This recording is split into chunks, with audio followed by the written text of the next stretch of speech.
ਸ਼ੁਰੂਆਤ ਸਭ ਤੋਂ ਪਹਿਲਾਂ ਕੁਲਦੀਪ ਬਿਸ਼ਨੋਈ ਤੋਂ ਕਰਦੇ ਆ, ਜਿਸ ਨੂੰ ਲੈ ਕੇ ਵੱਡੀ ਖਬਰ ਆ ਰਹੀ ਹੈ। ਦੱਸਦੇ ਕਿ ਹਾਈ ਕਮਾਂਡ ਦੀ ਵੱਡੀ ਕਾਰਵਾਈ ਕੋਈ ਹੈ ਕੁਲਦੀਪ ਬਿਸ਼ਨੋਈ ਦੇ। ਕੁਲਦੀਪ ਬਿਸ਼ਨੋਈ ਨੂੰ ਪਾਰਟੀ ਤੋਂ ਬਾਹਰ ਕਰ ਦਿੱਤਾ ਗਿਆ, ਸਸਪੈਂਡ ਕਰ ਦਿੱਤਾ ਗਿਆ। ਸੂਤਰਾਂ ਦੇ ਮੁਤਾਬਿਕ ਜਾਣਕਾਰੀ ਸਾਹਮਣੇ ਆ ਰਹੀ ਹੈ ਕਾਂਗਰਸ ਵਰਕਿੰਗ ਕਮੇਟੀ ਤੋਂ ਵੀ ਕੱਢਿਆ ਗਿਆ। ਕ੍ਰਾਸ ਵੋਟਿੰਗ ਦੇ ਕਾਰਨ ਇਹ ਕਾਰਵਾਈ ਕੋਈ ਹੈ ਰਾਜ ਸਭਾ ਚੋਣਾਂ ਦੇ ਵਿੱਚ। ਦੱਸਦੇ ਕਿ ਕੁਲਦੀਪ ਬਿਸ਼ਨੋਈ ਨੇ ਕ੍ਰਾਸ ਵੋਟਿੰਗ ਕੀਤੀ ਸੀ, ਹਾਈ ਕਮਾਂਡ ਤੱਕ ਪਹੁੰਚਿਆ ਸੀ ਕ੍ਰਾਸ ਵੋਟਿੰਗ ਦਾ ਮਾਮਲਾ। ਜਿਸ ਤੋਂ ਬਾਅਦ ਹੁਣ ਇਹ ਕਾਰਵਾਈ ਹੁੰਦੀ ਹੋਈ ਨਜ਼ਰ ਆ ਰਹੀ ਹੈ ਔਰ ਜਾਣਕਾਰੀ ਸਾਹਮਣੇ ਆ ਰਹੀ ਹੈ ਕਿ ਪਾਰਟੀ ਤੋਂ ਬਾਹਰ ਕਰ ਦਿੱਤਾ ਗਿਆ ਕੁਲਦੀਪ ਬਿਸ਼ਨੋਈ ਨੂੰ। ਦੱਸਦੇ ਕਿ ਲਗਾਤਾਰ ਨਾਰਾਜ਼ ਚੱਲ ਰਹੇ ਸੀ ਪਾਰਟੀ ਤੋਂ ਔਰ ਲਗਾਤਾਰ ਇਸ ਤਰ੍ਹਾਂ ਦੀਆਂ ਬਿਆਨ ਜਿਹੜੇ ਨੇ ਟਵੀਟ ਦੇ ਜ਼ਰੀਏ ਵੀ ਸਾਹਮਣੇ ਆ ਰਹੇ ਸਨ, ਜਿਸ ਨੂੰ ਲੈ ਕੇ ਕਹਿ ਸਕਦੇ ਕਿ ਖੁੱਲ ਕੇ ਨਾਰਾਜ਼ਗੀ ਜਿਹੜੀ ਹੈ ਉਹ ਉਹਨਾਂ ਦੇ ਵੋਟਾਂ ਦੇ ਜ਼ਰੀਏ ਕੱਢੀ ਹੈ। ਸੋ ਦੱਸਦੇ ਕਿ ਕ੍ਰਾਸ ਵੋਟਿੰਗ ਹੋਣ ਦੇ ਕਾਰਨ ਕਾਂਗਰਸ ਦੇ ਅਜੇ ਮਾਕਨ ਨੂੰ ਹਾਰ ਦਾ ਸਾਹਮਣਾ ਕਰਨਾ ਪਿਆ, ਜਿਸ ਤੇ ਚੱਲਦੇ ਆਜ਼ਾਦ ਉਮੀਦਵਾਰ ਕਾਰਤਿਕੇ ਸ਼ਰਮਾ ਜਿੱਤ ਗਏ ਨੇ।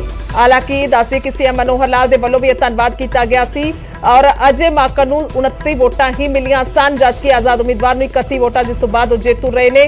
ਕ੍ਰਾਸ ਵੋਟਿੰਗ ਕੀਤੀ ਗਈ ਕੁਲਦੀਪ ਬਿਸ਼ਨੋਈ ਦੇ ਵੱਲੋਂ। ਹਾਲਾਂਕਿ ਇਸ ਤੋਂ ਪਹਿਲਾਂ ਇਹ ਸਾਫ਼ ਨਹੀਂ ਸੀ ਹੋ ਸਕਿਆ ਕਿ ਆਖਰਕਾਰ ਕਿਸ ਦੇ ਵੱਲੋਂ ਇਹ ਵੋਟ ਜਿਹੜੀ ਹੈ ਉਸ ਦੇ ਵਿੱਚ ਗੜਬੜੀ ਹੋਈ, ਪਰ ਹੁਣ ਕਿਤੇ ਨਾ ਕਿਤੇ ਇਹ ਜਾਣਕਾਰੀ ਕਹਿ ਸਕਦੇ ਹਾਂ ਕਿ ਹਾਈ ਕਮਾਂਡ ਦੇ ਕੋਲ ਪਹੁੰਚੀ। ਕਾਂਗਰਸ ਹਾਈ ਕਮਾਂਡ ਦੇ ਵੱਲੋਂ एक्शन जो है वो लिया गया। अंकित दुदानी फोन लाइन पे ले। अंकित, क्या कुछ जानकारी? हालांकि सूत्र बता रहे हैं कि पूरी तरह से कार्रवाई हो चुकी है, क्या कुछ आपके पास जानकारी? बिल्कुल बिल्कुल गुरजोत, कार्रवाई सूत्र यही बता रहे हैं कि कार्रवाई हो चुकी है और कुलदीप बिश्नोई को पार्टी से निलंबित कर दिया गया है। कांग्रेस कार्य समिति के वो सदस्य थे, विशेष आमंत्रित सदस्य थे, उससे भी उनको बाहर कर दिया गया है। जब पार्टी से निलंबित ही हो गए हैं तो सारे पदों से भी वो अपने आप हट गए हैं। तो कहीं ना कहीं एक बड़ी कार्रवाई कह सकते हैं कि कुलदीप बिश्नोई के खिलाफ पार्टी ने की है, क्योंकि कल ही हमने देखा था कि राज्यसभा का जो चुनाव था उसमें 2 सीटों के लिए मतदान हुआ था और उसमें 3 उम्मीदवार मैदान में थे।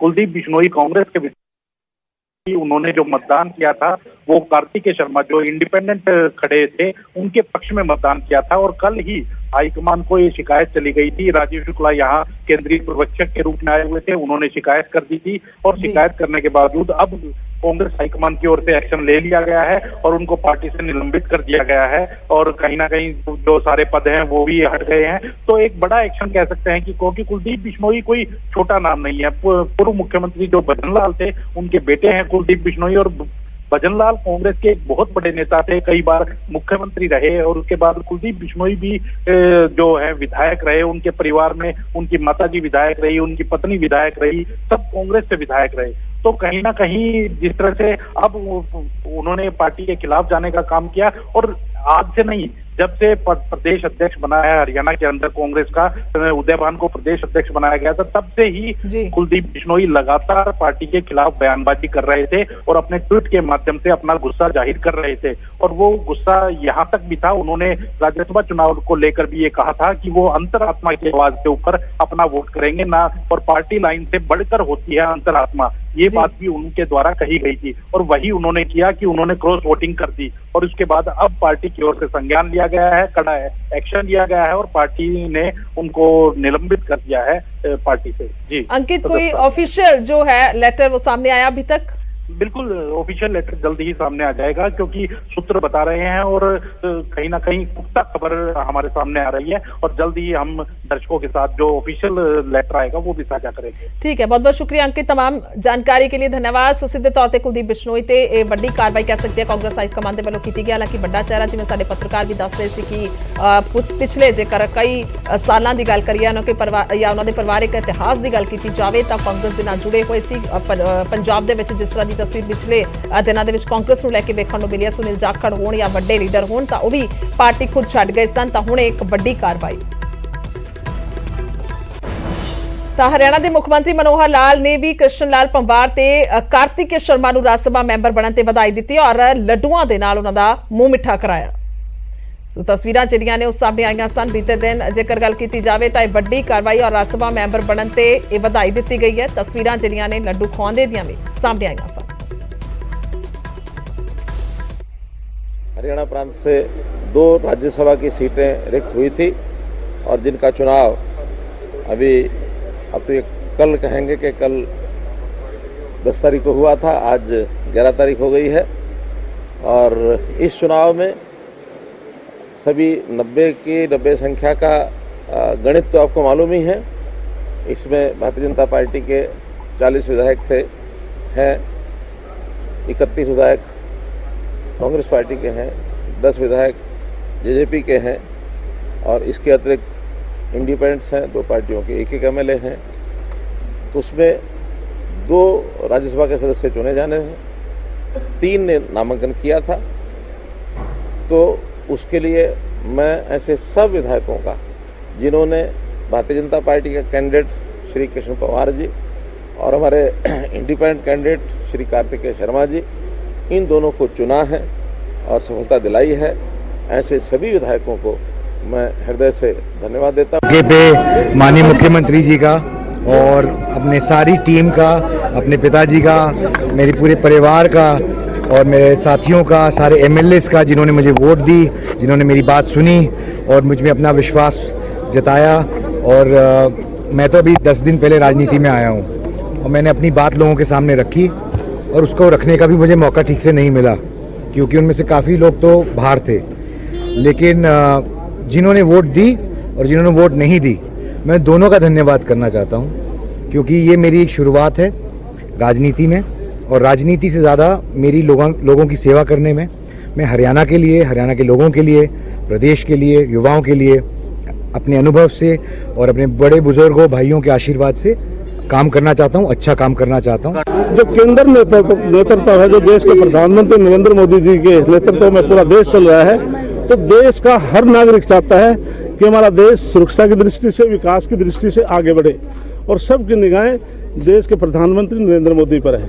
और राज्यसभा एक ऐसा है जिसमें कोई भी कानून पास करना है तो राज्यसभा में पास नहीं होगा तो नीचे लोग, हमारा जो सदन है उसमें पास नहीं होगा। इसलिए जो कार्तिक शर्मा भी जीतते हैं, मैं उन सभी विधायकों का धन्यवाद करता हूं जिन्होंने अपनी अंतरात्मा से उनको वोट देकर जिताया। और मैं पार्टी के 40 जो मेरे बीजेपी के विधायक हैं और मुख्यमंत्री का और धनखड़ साहब का बहुत बहुत धन्यवाद करता हूँ। तो उधर मूसेवाला कतलकांड ਦੇ ਵਿੱਚ ਸਿਰਸਾ ਦੇ ਕਈ ਨੌਜਵਾਨਾਂ ਦਾ ਨਾਂ ਸਾਹਮਣੇ ਆ ਰਿਹਾ। ਸਿਰਸਾ ਪੁਲਿਸ ਨੇ ਗੈਂਗਸ ਦੇ ਨਾਲ ਜਿਹੜੇ ਲੋਕਾਂ ਦੀ ਲਿਸਟ ਬਣਾਈ ਹੈ ਔਰ 2900 ਸ਼ੱਕੀ ਲੋਕਾਂ ਦੀਆਂ ਗਤੀਵਿਧੀਆਂ ਤੇ ਨਜ਼ਰ ਹੈ। ਐਸਐਸਪੀ ਦਾ ਕਹਿਣਾ, ਐਸਐਸਪੀ ਅਰਪਿਤ ਜੈਨ ਨੇ ਜਾਣਕਾਰੀ ਦਿੱਤੀ ਹੈ। ਸਾਈਬਰ ਸੈੱਲ ਤੇ ਸੀਆਈਏ ਸਟਾਫ ਨਜ਼ਰ ਰੱਖ ਰਿਹਾ। ਗੈਂਗਸਟਰਾਂ ਦੇ ਨਾਲ ਜੁੜੇ ਸੋਸ਼ਲ ਮੀਡੀਆ ਅਕਾਊਂਟਸ ਤੇ ਵੀ ਨਜ਼ਰ ਰੱਖੀ ਜਾ ਰਹੀ ਹੈ ਔਰ ਸੋਸ਼ਲ ਮੀਡੀਆ ਤੇ ਹਥਿਆਰਾਂ ਦੇ ਨਾਲ ਤਸਵੀਰਾਂ ਅਪਲੋਡ ਨਾ ਕਰਨ ਦੀ ਵੀ ਹਦਾਇਤ ਦੇ ਦਿੱਤੀ ਗਈ ਹੈ ਕਿ ਹਥਿਆਰਾਂ ਦੇ ਨਾਲ ਜਿਹੜੀਆਂ ਤਸਵੀਰਾਂ ਨੇ ਸੋਸ਼ਲ ਮੀਡੀਆ ਤੇ ਨਾ ਪਾਈਆਂ ਜਾਣ। ਉਸ ਨੂੰ ਲੈ ਕੇ ਵੀ ਸਖਤਾਈ ਕਹਿ ਸਕਦੇ या फिर नजर कह सकते हैं कि रखी जा रही है और सीधे तौर पर 2900 शक्की लोग ने जिन्हां दियां गतिविधियां ते नजर रखी जा रही है, यानी कि एक बकायदा लिस्ट बन गई है कि आखिरकार किहड़े लोग इस दे विच लिप्त हो सकते हैं या शक के घेरे में जिहड़े नजर आ रहे हैं। एसएसपी अर्पित जैन दे वल्लों इस बाबत सारी जानकारी दी गई है कि साइबर सैल ते सीआईए स्टाफ इस ते सारी नजर रख रहे हैं।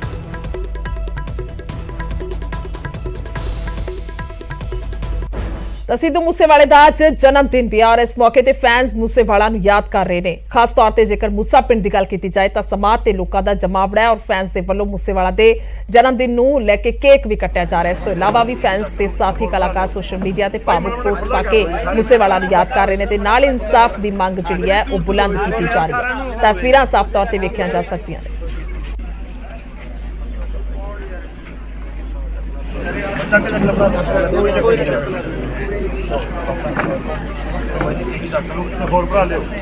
भाई माड़ा माड़ा खुला कर लो, सारे मेरे भरा खुला कर। ਤਾਂ ਮੂਸੇਵਾਲਾ ਦੇ ਜਨਮ ਦਿਨ ਦੇ ਮੌਕੇ ਤੇ ਪਾਕਿਸਤਾਨ ਤੋਂ 2 ਭਰਾ ਸਿੱਕਾ ਖਾਨ ਤੇ ਸਾਦਿਕ ਖਾਨ ਪਿੰਡ ਮੂਸਾ ਪਹੁੰਚੇ, ਜਿੱਥੇ ਉਹਨਾਂ ਦੇ ਪਰਿਵਾਰ ਦੇ ਨਾਲ ਮੁਲਾਕਾਤ ਕੀਤੀ ਹੈ ਤੇ ਮੂਸੇਵਾਲਾ ਦੀ ਯਾਦਗਾਰ ਤੇ ਸਜਦਾ ਕੀਤਾ। ਇਹ ਉਹੀ 2 ਭਰਾ ਨੇ ਜੋ ਕਰਤਾਰਪੁਰ ਕੋਰੀਡੋਰ ਦੇ ਜ਼ਰੀਏ ਕਈ ਸਾਲਾਂ ਬਾਅਦ ਇੱਕ ਦੂਜੇ ਨੂੰ ਮਿਲੇ ਸਨ ਤੇ ਹੁਣ ਦੋਵੇਂ ਭਰਾ ਪਾਕਿਸਤਾਨ ਰਹਿ ਰਹੇ ਨੇ। ਸਿੱਕਾ ਖਾਨ ਪਹਿਲਾਂ ਭਾਰਤ ਰਹਿੰਦਾ ਸੀ।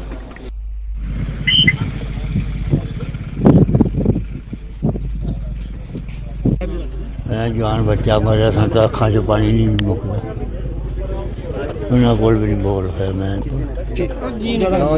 भी कर जा भी बहुत गलत हो गया काम, माड़ी गल हुई। जवाक सी बेचारा पाकिस्तान च किसी रोटी नहीं पकाई, 2 दिन 3 दिन नहीं रोटी पकाई। मैं भी ताइयों भजा उतों भी जाके सानू हो गए जी 15 दिन 15 दिन हो गए। ਜਦੋਂ ਪਤਾ ਲੱਗਿਆ ਉੱਥੇ ਪਤਾ ਲੱਗ ਗਿਆ ਸੀ ਉਧਰ ਹੀ। ਹਾਂ ਫੋਨ ਫਾਨ ਆਉਂਦੇ ਆ, ਗੱਲਾਂ ਬਾਤਾਂ ਹੁੰਦੀਆਂ ਰਹਿੰਦੀਆਂ। ਤਾਂ ਉਧਰ ਜਲੰਧਰ ਦੇ ਇੱਕ ਨੌਜਵਾਨ ਨੇ ਜਨਮ ਦਿਨ ਦੇ ਮੌਕੇ ਤੇ ਮੂਸੇਵਾਲਾ ਨੂੰ ਆਪਣੀ ਐਂਬੂਲੈਂਸ ਸਮਰਪਿਤ ਕੀਤੀ ਹੈ। ਵਾਹਨ ਦੇ ਚਾਰੇ ਪਾਸੇ ਸਿੱਧੂ ਦੀਆਂ ਤਸਵੀਰਾਂ ਲਗਾ ਕੇ ਨੌਜਵਾਨ ਸੁਖਦੇਵ ਸਿੰਘ ਮਾਨਸਾ ਪਹੁੰਚਿਆ ਹੈ ਔਰ ਨੌਜਵਾਨ ਨੇ ਦੱਸਿਆ ਕਿ ਉਹ ਐਂਬੂਲੈਂਸ ਦਾ ਕੰਮ ਕਰਦਾ ਹੈ। ਜਿਸ ਦਿਨ ਉਸ ਨੇ ਸਿੱਧੂ ਮੂਸੇਵਾਲਾ ਦੀ ਮੌਤ ਦੀ ਖਬਰ ਸੁਣੀ ਹੈ ਤਾਂ ਉਸੇ ਦਿਨ ਇੱਕ ਐਂਬੂਲੈਂਸ ਸਿੱਧੂ ਮੂਸੇਵਾਲਾ ਨੂੰ ਸਮਰਪਿਤ ਕਰ ਤਸਵੀਰਾਂ ਲਗਾਈਆਂ ਗਈਆਂ ਨੇ। ਨੌਜਵਾਨ ਨੇ ਇਹ ਵੀ ਦੱਸਿਆ ਕਿ ਪਹਿਲਾਂ ਉਸਨੇ ਕਦੇ ਦਸਤਾਰ ਨਹੀਂ ਸਜਾਈ, ਪਰ ਜਿਸ ਦਿਨ ਤੋਂ ਮੂਸੇਵਾਲਾ ਦੀ ਮਾਤਾ ਨੇ ਦਸਤਾਰ ਸਜਾਉਣ ਦੇ ਲਈ ਅਪੀਲ ਕੀਤੀ ਹੈ ਤਾਂ ਉਸ ਦਿਨ ਤੋਂ ਮੈਂ ਵੀ ਦਸਤਾਰ ਬੰਨਣੀ ਸ਼ੁਰੂ ਕਰ ਦਿੱਤੀ ਹੈ ਤੇ ਹੁਣ ਅੱਗੇ ਵੀ ਜਾਰੀ ਰੱਖਾਂਗਾ। ਬਾਈ ਜੀ ਨੂੰ ਸ਼ਰਧਾਂਜਲੀ ਦਿੱਤੀ ਜੀ ਅਸੀਂ, ਕਿਉਂਕਿ ਅਸੀਂ ਸੰਸਕਾਰ ਤੇ ਵੀ ਆਏ ਸੀਗੇ, ਭੋਗ ਤੇ ਵੀ ਆਏ ਸੀਗੇ ਤੇ ਹੁਣ ਅੱਜ ਬਰਥਡੇ ਹੈ ਬਾਈ ਦਾ, ਬਰਥਡੇ ਤੇ ਵੀ ਆਏ ਆ ਔਰ ਹਰ ਸਾਲ ਆਵਾਂਗੇ ਜੀ, ਹਰ ਸਾਲ। ਔਰ ਇਹ ਫੋਟੋਆਂ ਬਾਈ ਦੀਆਂ ਲਾਈਆਂ ਲੱਗੀਆਂ ਰਹਿਣਗੀਆਂ ਫੋਟੋਆਂ, ਕੋਸ਼ਿਸ਼ ਕਰਾਂਗੇ ਇਹਨਾਂ ਨੂੰ ਸ਼ੀਸ਼ੇ ਦੇ ਵਿੱਚ ਬਣਾ ਦਈਏ। ਅੱਜ ਜਨਮ ਦਿਨ ਹੈ, ਕੀ ਮੈਸੇਜ ਦੇਣ ਲਈ ਆਇਆ ਹੋ? ਕੀ ਕਹਿੰਦੇ ਮੈਸੇਜ ਬਾਈ ਦਾ ਕੇਕ ਲੈ ਕੇ ਆਏ ਜੀ, ਫਲਾਵਰ ਲੈ ਕੇ ਆਏ ਬਾਈ ਵਾਸਤੇ ਤੇ ਸਾਡੀ ਉਹਨਾਂ ਦੇ ਮਾਪਿਓ ਨੂੰ ਬੇਨਤੀ ਹੈ ਵੀ ਤੁਸੀਂ ਬਿਲਕੁਲ ਵੀ ਟੈਨਸ਼ਨ ਨਾ ਲਓ, ਪੂਰਾ ਪੰਜਾਬ ਉਹਨਾਂ ਦੇ ਨਾਲ ਨੇ, ਜਦੋਂ ਬੁਲਾਣਗੇ ਜਿੱਥੇ ਬੁਲਾਣਗੇ ਅਸੀਂ ਹਾਜ਼ਰ ਹਾਂ ਜੀ। ਦਸਤਾਰ ਬਾਰੇ ਕਹਿ ਰਹੇ ਸੀਗੇ ਵੀ ਦਸਤਾਰ ਦਾ ਜੀ ਮੈਸੇਜ ਮਿਲਿਆ ਸੀਗਾ, ਮੈਂ ਕਦੀ ਦਸਤਾਰ ਬੱਧੀ ਨਹੀਂ ਸੀ ਜੀ ਪਹਿਲਾਂ, ਬਟ ਮੈਂ ਭੋਗ ਤੇ ਆਇਆ ਸੀਗਾ, ਮੈਸੇਜ ਮਿਲਿਆ ਕਹਿੰਦੇ ਦਸਤਾਰ ਸਜਾਓ, ਪ੍ਰਸ਼ਾਦ ਮਿਲਦਾ ਪਿਆ ਦਸਤਾਰਾਂ ਦਾ, ਬਟ ਲੰਗਰ ਸੀਗਾ ਦਸਤਾਰਾਂ ਦਾ ਤੇ ਮੈਂ ਕਿਹਾ ਨਹੀਂ ਆਪਣੀ ਲੈ ਕੇ ਬੰਨਾਂਗੇ। ਅੱਜ ਮੈਂ ਆਪਣੀ ਲੈ ਕੇ ਤੇ ਬੱਧੀ ਹੈ ਦਸਤਾਰ।